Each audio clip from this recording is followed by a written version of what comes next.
ರೀತಿ ನೋಡಿದಾಗ ಎಲ್ಲರಿಗೂ ಆಶ್ಚರ್ಯ ಆಯಿತು. ಆಶ್ಚರ್ಯ ಅಂದರೆ ಎಕ್ಸ್ಪೆಕ್ಟ್ ಇತ್ತು ಮೊದಲೇ. ಮಾಲೂರು ತಾಲೂಕು ಅಂದ್ರೆ ಏನು, ಮಾಲೂರು ತಾಲೂಕು ಸಂಸ್ಕೃತಿ ಏನು, ಮಾಲೂರು ತಾಲೂಕು ಇತಿಹಾಸ ಏನು, ಮತ್ತೆ ಹೊಸಕೋಟೆ ಮತ್ತೆ ಕೂಡಳ್ಳಿ ಏನು ಅನ್ನೋದು ಚರ್ಚೆ ಆಗ್ತಾ ಇತ್ತು ಮೊದಲಿಂದ ಕೂಡ. ಆದರೆ ನಿನ್ನೆ ಮಾತಾಡೋದ್ರಲ್ಲಿ ನಾವು ಎಲ್ಲ ನಮ್ಮ ತಾಲೂಕಿನಲ್ಲಿ ನಾವು ಏನು ಅಂದ್ಕೊಂಡಿದ್ವಿ ಅದು ನಿಜ. ಇತಿಹಾಸ ಹೊಸಕೋಟೆ ಕೂಡಳ್ಳಿ ಅವರ ಎರಡನೇ ರೂಪ ಮುಖ ಏನು ಅಂತೇಳಿ ನಿನ್ನೆ ಮಾತಾಡೋದ್ರ ಮುಖಾಂತರ ಇವತ್ತು ನಮ್ಮ ತಾಲೂಕಿನ ಜನತೆಗೆ ಅವರು ಹಿನ್ನೆಲೆಯ ಇತಿಹಾಸವನ್ನ ತೋರಿಸಿದ್ದಾರೆ. ನಾನು ಒಂದು ಮಾತು ಹೇಳಕ್ಕೂ ಇಷ್ಟಪಡ್ತೇನೆ, ಅವರು ಏನು ಮಾತಾಡಿದ್ದಾರೆ ಆ ಮಾತುಗಳು, ಆ ಶೈಲಿ, ಆ ಭಾಷೆ ನಮ್ಮ ಮಾಲೂರು ತಾಲೂಕು ಇತಿಹಾಸದಲ್ಲಿ ಇಲ್ಲ. ನಾವು ಅದನ್ನು ಮಾತಾಡೋಕೆ ಕೂಡ ಆಗಲ್ಲ. ಆದರೆ ನಾನು ಒಂದು ಮಾತಾಡೋದೇನೆಂದರೆ, ತಿಳಿಸೋದೇನೆಂದರೆ, ನಮ್ಮ ತಾಲೂಕಿನ ಜನತೆಗೆ ನಮ್ಮ ಮಾಲೂರು ತಾಲೂಕಿನ ಒಂದು ಇತಿಹಾಸ ಇದೆ. ಮಹನೀಯರು ರಾಜಕೀಯವಾಗಿ ಎಂತ ಮಹನೀಯರು ಮಾಲೂರು ತಾಲೂಕಿನ ಆಡಳಿತ ಮಾಡಿ ಇಲ್ಲ, ಕೆಲವರು ಇನ್ನೂ ಉಳ್ಕೊಂಡಿದ್ದಾರೆ. ಈ ಮಾಲೂರು ತಾಲೂಕನ್ನ ಕಟ್ಟಿದಂಥವರು, ಆಡಳಿತ ಮಾಡಿದಂಥವರು ಇವತ್ತು ನೆನಪು ಮಾಡ್ಕೊಬೇಕಾಗ್ತದೆ. ಲಿಂಗ PN ರೆಡ್ಡಿ ಅವರು ಇರ್ಬೋದು, ಲಿಂಗಾರೆಡ್ಡಿ ಅವರು ಇರ್ಬೋದು, ಸಂತಳ್ಳಿ ರಾಮೇಗೌಡಣ್ಣ ಇರ್ಬೋದು, ಅರಳೇರಿ ಮುಚ್ಚಮ್ಮಣ್ಣವರು ಇರ್ಬೋದು, ಮತ್ತೆ ನಾಗರಾಜ್ ಸಾಹೇಬರಾಗಿರ್ಬೋದು, HP ದ್ಯಾವರಪ್ಪನವರಾಗಿರ್ಬೋದು, ಮತ್ತೆ ಕೃಷ್ಣೇ ಶೆಟ್ಟರು ಕೂಡ ಆಗಿರ್ಬೋದು. ನಾಗರಾಜ್ ಸಾಹೇಬ್ ಹೇಳಿದೆ ನಾನು, ನಾಗರಾಜ್ ಸಾಹೇಬರು ಕೂಡ ಸೇರಿ, ಕೃಷ್ಣೇ ಶೆಟ್ಟರು ಸೇರಿ, ಇವರೆಲ್ಲ ಸ್ಥಳೀಕರು, ಮಾಲೂರು ತಾಲೂಕು ಇತಿಹಾಸ ಗೊತ್ತಿರ್ತವರು.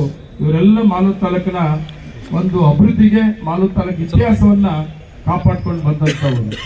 ಎಲ್ಲೋ ಒಂದು ಕಡೆ ಆ ಇತಿಹಾಸವನ್ನ ನಾವೇ ತಪ್ಪು ಮಾಡಿ ಇವತ್ತು ಇದನ್ನು ನೋಡ್ತಾ ಇದೀವಿ, ಮಾಲೂರು ತಾಲೂಕಲ್ಲಿ ನೋಡ್ತಾ ಇದೀವಿ. ಮಾಲೂರು ತಾಲೂಕು ಇತಿಹಾಸ ಏನು ಮತ್ತೆ ಹೊಸಕೋಟೆ ಇತಿಹಾಸ ಏನು ಅನ್ನೋದನ್ನು ಕೂಡ ಇವತ್ತು ನಾವು ನಿನ್ನೆ ಮಾತಾಡೋ ರೀತಿಯಲ್ಲಿ ನೋಡಿದ್ದೀವಿ. ಅಸಲಿ ಮುಖ ಏನು ಅಂತ, ನಿಜವಾದ ಮುಖ ಏನು ಅಂತ ಹೇಳಿ ಕೂಡ ನಾವು ಇವತ್ತು ನೋಡಿದ್ದೀವಿ. ನಾವು ಅವ್ರು ಮಾತಾಡುವಾಗ ಹೇಳ್ತಾ ಇದ್ರು, ಏನು ವಿಷಯಕ್ಕೆ ಅವರು ಮಾತಾಡುವಾಗ ಹೇಳ್ತಾ ಇದ್ರು ಅಂದ್ರೆ, ನಾನು ಒಂದು ವಿಷಯ ಮಾತಾಡಿದ್ದೀನಿ ಅಂತ ಪ್ರಸ್ತಾಪ ಆಗಿದೆ ಅವರಿಗೆ.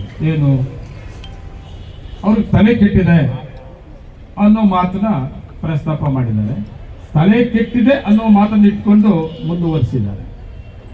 ನಾನು ಆ ಮಾತನ್ನ ಪ್ರಸ್ತಾಪ ಮಾಡಿದ್ದೆ ಯಾಕಂತಂದ್ರೆ, ಕೋರ್ಟ್ ಆದೇಶ ಮೊನ್ನೇನು ರೀಕೌಂಟಿಂಗ್ ಮತ್ತು ಅಸಿಂಧು ಅಂತ ಏನೋ ಆದೇಶ ಆಯಿತು, ಆ ಆದೇಶ ಆಗಿದ ತಕ್ಷಣ ಸಂಭ್ರಮ ಆಚರಣೆಗಳು ಆಯಿತು. ಅದು ಕೋಲಾರಲ್ಲಿ ಸಂಭ್ರಮ ಆಚರಣೆ ಆಯಿತು ಬಿಜೆಪಿ ಪಕ್ಷದಲ್ಲಿ. ಮಾಲೂರಲ್ಲಿ ಕೂಡ ಥಿಯೇಟರ್ ಸರ್ಕಲ್ ನಿಂದ ಬಸ್ ಸ್ಟ್ಯಾಂಡ್ ವರೆಗೂ ಕೂಡ ಪಟಾಕಿ ಹಂಚಿ ಸಂಭ್ರಮ ಆಚರಣೆ ಮಾಡಿದ್ರಂತೆ. ಪ್ರೆಸ್ ಮೀಟು ಆಗಿತ್ತು. ಇದೇ ನೀವೇ ನಮ್ಮ ಪತ್ರಿಕರ್ತರು ನನ್ನನ್ನು ಪ್ರಶ್ನೆ ಮಾಡಿದ್ರು, ಇವತ್ತು ಕೋರ್ಟ್ ಆದೇಶ ಹಿಂಗಾಗಿದೆ, ಕೋರ್ಟ್ ಆದೇಶ ಆದ ತಕ್ಷಣ ಸಂಭ್ರಮ ಆಚರಣೆಗಳಾಗ್ತಾ ಇದೆ, ನೀವು ಅದ್ರ ಬಗ್ಗೆ ಏನ್ ಹೇಳ್ತೀರಿ ಅಂತ ನನ್ನನ್ನು ಪ್ರಶ್ನೆ ಮಾಡಿದ್ರು. ಆ ಮಾಡಿದಾಗ ನಾನೊಂದು ಮಾತು ಹೇಳಿದ್ದೇನೆಂದ್ರೆ, ಕೋರ್ಟ್ ಆದೇಶ ಏನಾಗಿದೆ, ಕೋರ್ಟ್ ಆದೇಶ ರೀಕೌಂಟಿಂಗ್ ಮಾಡಿ ಅಂತ ಆಗಿದೆ, ಹಸಿಂದು ಅಂತೇಳಿ ಮಾಡಿದ್ದಾರೆ. ಆದರೆ ಕೋರ್ಟೇ 30 ದಿನ ಅಪೀಲಿಗೆ ತಡೆಯಾಜ್ಞೆ ಕೊಟ್ಟಿದ್ದಾರೆ. ಹಸಿಂದುಗೂ ರೀಕೌಂಟಿಂಗ್ ಕೂಡ ತಡೆಯಾಜ್ಞೆ ಕೊಟ್ಟು ಅಪೀಲಿಗೆ 30 ಡೇಸ್ 30 ದಿವಸ ಅವಕಾಶ ಮಾಡಿಕೊಟ್ಟಿದ್ದಾರೆ. ಏನಾದರೂ ನಂಜೇಗೌಡರನ್ನ MLA ಅಲ್ಲ ಅಂತೇಳಿ ಕೋರ್ಟ್ ಆದೇಶ ಮಂಜುನಾಥಗೌಡರ MLA ಅಂತ ಡಿಕ್ಲೇರ್ ಮಾಡಿದಾರಾ? ಇಲ್ಲ. ರೀಕೌಂಟಿಂಗ್ ಮಾಡೋದು ವಿಷಯ, ರೀಕೌಂಟಿಂಗ್ ಮಾಡಲಿ ಅಂತ ಕೋರ್ಟ್ ಆದೇಶ ಆಗೋದು ಮೊದಲಿಂದ ಕೂಡ ನಾನು ಇದನ್ನು ಸುಮಾರು ಸಭೆಗಳಲ್ಲಿ, ಪತ್ರಿಕೆಗಳು ಕೂಡ ನಾನು ಪ್ರಸ್ತಾಪ ಮಾಡಿದ್ದೇನೆ. ರೀಕೌಂಟಿಂಗ್ ಆದರೆ ನಾನು ಸ್ವಾಗತ ಮಾಡ್ತೇನೆ, ಅಪೀಲ್ ಹೋಗೋದಿಲ್ಲ. ನನಗೆ ನಂಬಿಕೆ ಇದೆ ಕೌಂಟಿಂಗ್ ಮೇಲೆ, ನಾವು ಕೌಂಟಿಂಗಲ್ಲಿ ಏನೂ ಮೋಸ ಮಾಡಿಲ್ಲ, ನಾನು ಕೌಂಟಿಂಗ್ ಮೇಲೆ ಅಪೀಲ್ ಹೋಗುವುದಿಲ್ಲ ಅಂತ ನಾನು ಪ್ರಸ್ತಾಪ ಮಾಡಿದ್ದೆ. ಅಸಿಂಧು ಅಂದಿದ್ದಕ್ಕಾಗಿ ಹೋಗಿದ್ದೆ ನಾನು ಆ ಸಂದರ್ಭದಲ್ಲಿ ಹೇಳಿದೆ, ಸಂಭ್ರಮ ಆಚರಣೆ ಮಾಡುತ್ತಾ ಏನಾಗಿದೆ, ಕೋರ್ಟ್ ಆದೇಶ ಈ ರೀತಿ ಆಗಿರೋದು, ಅವರೊಂದು ಹುಚ್ಚಿರು ಬಿಡ್ರಿ, ಏನು ಸಂಭ್ರಮ ಆಚರಣೆ ಮಾಡೋದು ಏನಿದೆ, ಒಂದೇ ಒಂದು ಪದ ಬಿಟ್ರೆ ಆ ವಿಡಿಯೋ ತಮ್ಮ ಹತ್ರ ಎಲ್ಲ ಪ್ರೆಸ್ನವ್ರ ಹತ್ರ ಎಲ್ಲ ಇದೆ. ಸಿಂಗ್ಲರ್ ಆಗಿ ಒಂದು ಮಾತು ಮಾತಾಡಿದ್ದು, ಅವನು ಇವನು ಮತ್ತೆ ಅವನೆಷ್ಟು ಮಾತ್ರ ಇವನೆಷ್ಟು ಮಾತ್ರ ಏನೇನೋ ಭಾಷೆ ಇರ್ತಲ್ಲ, ಅವ್ರು ಮಾತಾಡಿದ ಭಾಷೆ ಒಂದು ಮಾತು ಕೂಡ ನಾನು ಮಾತಾಡಿಲ್ಲ. ಬೇಕಾದ್ರೆ ನೀವು ಆ ವಿಡಿಯೋ ಕೂಡ ನೋಡ್ಬೋದು ನೀವು. ಅದ್ರ ಜೊತೆಗೆ ಪ್ರಾರಂಭ ಮಾಡುತ್ತಾ ಪ್ರಶ್ನೆ ಸಂದರ್ಭದಲ್ಲಿ ಯಾವ ರೀತಿ ಭಾಷೆಗಳಿತ್ತಂತಂದ್ರೆ, ಅವನಿಗೆ ಕೊಬ್ಬು, ಮತ್ತೆ ಅದು ಏನೇನೋ ಅವಶ್ಯಕವಾದ ಪದಗಳು, ಅದೇನ ಕೆಟ್ಟ ಕೆಟ್ಟ ಪದಗಳು ನಾವು ಯಾರು ಕೇಳಿಲ್ಲ, ನಾವು ನೋಡಿಲ್ಲ, ಮಾಲೂರು ತಾಲೂಕಲ್ಲಿ ನೋಡಿರಲಿಲ್ಲ. ಇವೆಲ್ಲ ಮಾತಾಡೋದ್ ಜೊತೆಗೆ ನನ್ನ ವೈಯಕ್ತಿಕವಾಗಿ ಪರ್ಸನಲ್ ಆಗಿ ಕೂಡ ಮಾತಾಡೋದ್ ಜೊತೆಗೆ ನಮ್ಮ ಅಮ್ಮ ಅಪ್ಪ ಅಂತ ತಿಳ್ಕೊಂಡ್ಬಿಟ್ಟ. ನಾನು ವೈಯಕ್ತಿಕವಾಗಿ ಅದೇನಾದ್ರೂ ಮಾತಾಡಿರ್ಲಿ, ನಾನು ಸಹಿಸ್ಕೊಳ್ತಾ ಇದ್ದೆ. ನನ್ನ ಜೀವನ ಪೂರ್ತಿ ಹೋರಾಟದಲ್ಲಿ ಬಂದಿರೋನು. ನನ್ನ ತಂದೆ ತಾಯಿ ಬಗ್ಗೆ ಮಾತಾಡಿದ್ನಲ್ಲ, ನನ್ನ ಮನೆಯಲ್ಲಿ ನಾನು ಮತ್ತೆ ನನ್ನ ಕುಟುಂಬ, ನನ್ನ ಹೆಣ್ಮಕ್ಳು, ನಾನು ಕೂಡ 6 ಜನ ಹೆಣ್ಮಕ್ಳು, ನನ್ನ ಮೊಮ್ಮಕ್ಕಳು, ನಮ್ಮ ಕುಟುಂಬ ಪೂರ್ತಿ ಗೋಳಾಡ್ತಾ ಇದ್ದಾರೆ. ಅವ್ರ ಅಪ್ಪನ ಕೊಟ್ಟಿದ್ದಾನ,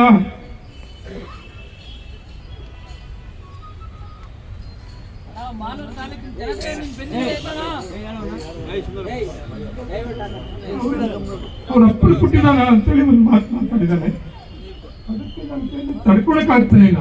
ರಾತ್ರಿಯಿಂದ ನನ್ನ ಕುಟುಂಬ ತುಂಬಾ ನೋವು ತಿಂದ್ಬಿಟ್ಟಿದೆ.